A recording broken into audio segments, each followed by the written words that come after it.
Hola Héctor, hola a todos, muy buenas noches. Vamos a hablar de lo que está pasando a nivel provincial en la jornada de hoy, comenzando por lo que ocurre en Río Cuarto, en el día número 18 del juicio por el caso de Nora Dalmazo. Hoy la declaración de una de las personas que fue nombrada en diferentes oportunidades por los testigos anteriores. Estamos hablando de quien fue sindicado como el vocero del viudo, que está siendo juzgado, Marcelo Macarrón. Estamos hablando del abogado Daniel Lacase, que era quien estaba además participando de esa competencia deportiva junto a Macarrón en Punta del Este. Pero antes de la declaración de Lacase estuvo el médico cardiólogo Roberto Cagnoli, que fue el médico que instaló de alguna manera la versión de que había un romance entre Nora Dalmazo y Rafael Mañasco.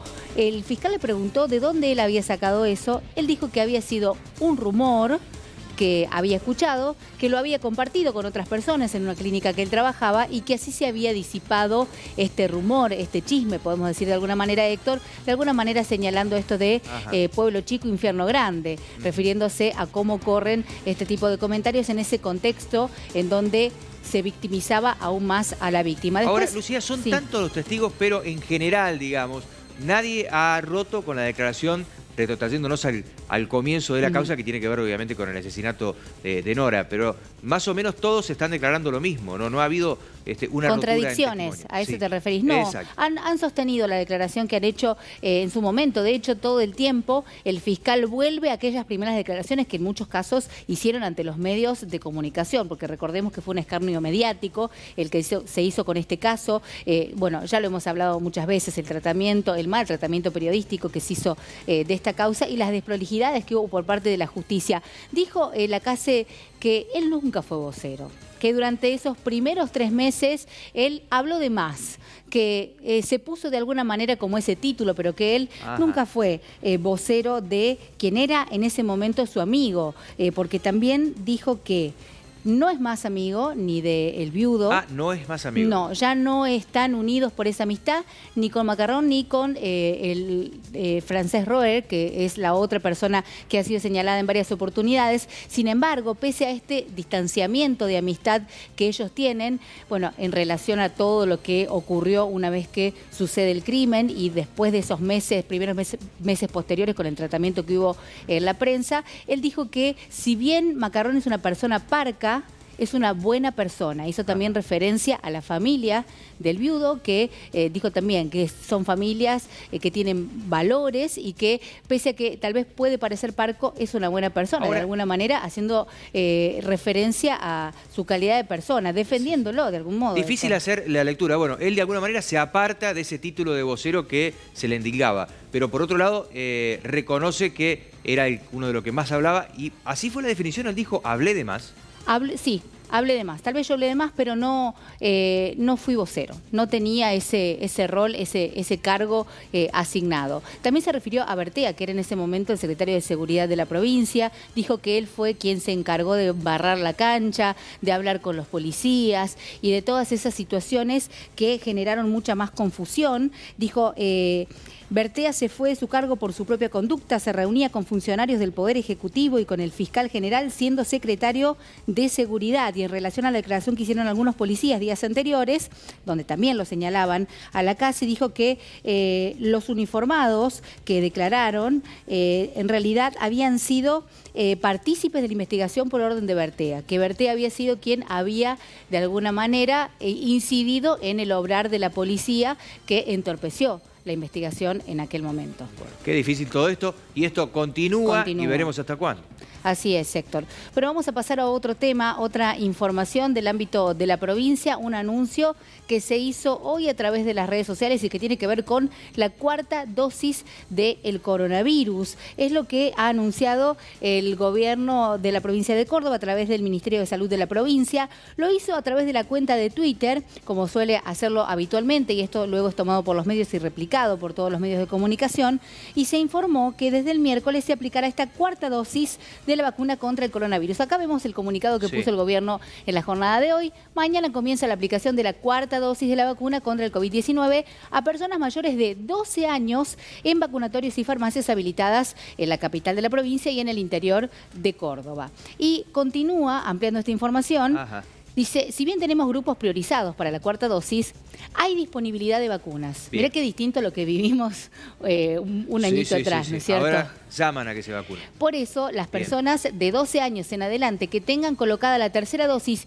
y hayan pasado 4 meses ya de la colocación de esa dosis de refuerzo, se pueden colocar la cuarta dosis. Esto lo dijo el ministro Cardoso, hizo declaraciones a distintos medios de comunicación. Los centros de vacunación de COVID-19 son los redes de vacunatorios integrados por hospitales públicos, provinciales, municipales y nacionales, los centros de atención primaria de la salud y institutos privados y también farmacias que se sumaron al último. Y para vacunarte, lo que tenés que hacer es asistir al centro de vacunación con el DNI y el carnet de vacunación y allí, si cumplís con este requisito de tiempo, desde la última vacuna, podés acceder a la vacunación de manera inmediata si cumplís con todos estos requisitos. Así que ya no estamos hablando de aquellas personas que tengan, aunque son la prioridad, como bien dice el gobierno, una enfermedad persistente, sino que en este abanico que estás marcando vos, entramos casi todos, digamos, desde 12 años para adelante, todos empezamos a sacar cuenta cuándo nos colocamos la tercera dosis, Lucía. Así es, muchos no nos acordábamos. ¿Vos te acordabas, Héctor? No me acuerdo. Yo tuve que como que sacar la cuenta y no estoy segura. Me voy a fijar en el carnet para ver si cumplo con el requisito y puedo asistir. Nosotros nos comunicamos con el secretario de Salud de Villa María, con Pedro Treco. El doctor nos daba referencia de cómo va a ser la modalidad aquí en nuestra ciudad a partir de mañana, porque esto comienza a regir en todo el territorio cordobés. Tenemos una plaquita para compartir con esta información detallada. Bueno, se vuelve a vacunar en los CAPS, porque te acordás que se había centralizado toda la asistencia. Bueno, en todos los CAPS barriales y en la asistencia pública, personas mayores de 12 años con 4 meses de la tercera dosis se presentan con el DNI, con el carnet de vacunación y, por supuesto, en el caso de que sean menores de edad, niños de 12, 13, 14 años, tendrán que ser acompañados por una persona adulta, por supuesto. Ahora, tengamos en cuenta, esto lo dicen los especialistas, pero tenemos que tener muy en cuenta, de que hemos llegado a esta circunstancia donde estamos casi en una normalidad, gracias a la vacuna, o sea que, por lo tanto, el nivel de eficiencia de las vacunas tiene un tiempo perentorio. Los que ya pasamos prácticamente, yo debo estar en esa fecha más o menos 3, 4 meses, así que 4 meses es la fecha a vacunarse con la cuarta dosis para sostener esta normalidad que tenemos, porque está atado a esto, no es casualidad que el virus no está circulando como circulaba antes, Lucía. No, claramente tiene que ver con la vacuna, que era nuestra única arma para luchar contra esta pandemia. Todos hemos tenido la posibilidad de acceder a ellas, pero el gobierno también, Héctor, hizo referencia a lo importante de completar el calendario de vacunación. Así que se está haciendo un llamado. De hecho, hay aquí en la ciudad de Villa María una jornada especial de vacunación que se va a realizar en el hospital, porque la invitación es a completar todas las vacunas. Hay vacunas que tienen que ver con la gripe, en esta época que va a comenzar en cualquier momento la temperatura mucho más baja. Esa está llegando a cuentagotas, de todas maneras, lamentablemente. Lamentablemente hubo faltantes de vacunas siempre. En otras ocasiones teníamos que hablar de vacunas que tenían que ver con enfermedades, vacunas para menores de edad, para bebés recién nacidos. Siempre hubo faltantes de vacunas, incluso antes de la pandemia. Hoy las del COVID, por ejemplo, que en algún momento teníamos que esperar a que nos llegara la posibilidad, están disponibles, dice el gobierno. Bueno. Vengan a vacunarse todos. Es importante que, además de completar el carnet de vacunación, también tengamos esta dosis de refuerzo, como bien decías vos, Héctor, para no perder esta libertad que hemos ganado, a fuerza del compromiso de todos los ciudadanos. Y por último, lo que marcaba el gobierno, había cierta preocupación en el Ministerio de Salud de la provincia porque el promedio de cordobeses que se están vacunando hoy por día, si es cuarta dosis, tercera, segunda, primera, es 1000 cordobeses por día. Dicen, es bajo el promedio, hay que retomar y volver a los números y a la cantidad de gente con conciencia que se vacuna. Así que bueno, hacemos el llamado a partir de mañana para que todos aquellos que están en condiciones de recibir su dosis se lleguen o al CAPS de su barrio o a la asistencia pública aquí en Villa María. Bueno, vamos a avanzar en la información, Héctor, y vamos a hablar del transporte, porque hoy fue una jornada caótica en muchos puntos de la provincia, con UTA que no acató la conciliación obligatoria dispuesta por la justicia, continuaron con esta medida de fuerza, dijeron que no habían recibido la comunicación oficial. Vericuetos legales. El cartero golpea la puerta habitualmente, dijo una de las representantes de UTA. Bueno, la Unión de Tranviarios Automotor decidió esta mañana del martes acatar la conciliación obligatoria. Esto fue cerca del mediodía. Qué lío para la gente, ¿no? Porque la gente creía que iba a haber colectivos porque se decía hay conciliación obligatoria. Ellos dicen no les llegó el aviso. Así que a primera hora de la mañana muchos se encontraron con esta situación. Muchas bicis en Córdoba capital. Sí, una situación muy compleja porque hay localidades, por ejemplo, hablando de la capital cordobesa, que hace referencia a vos, las distancias son muy largas. Sí, sí. Hay gente que incluso viene de localidades cercanas a trabajar a la capital,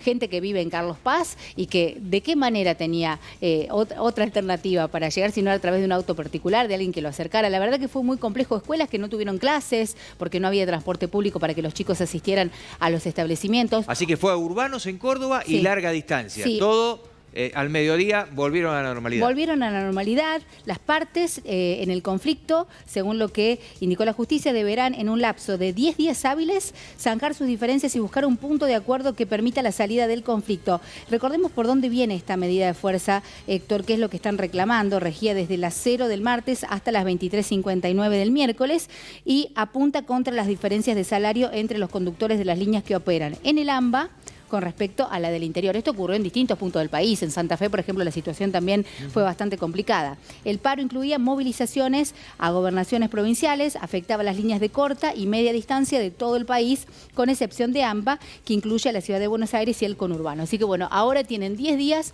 para llegar a un acuerdo entre las partes y resolver esta situación, que Bien. perjudica a los ciudadanos. Lamentablemente son los principales perjudicados. Claro que sí. en Que todo esta esto. vez no nos tocó a nosotros, hablando del interior directamente, porque interurbanos responden Sí. al gremio de OITA y hubo circulación normal, y los urbanos en Villa María también. Así es, Héctor. Bueno, y algo que sí nos va a afectar a todos tiene que ver con lo que va a pasar el jueves, Héctor. Paro de banco, paro bancario.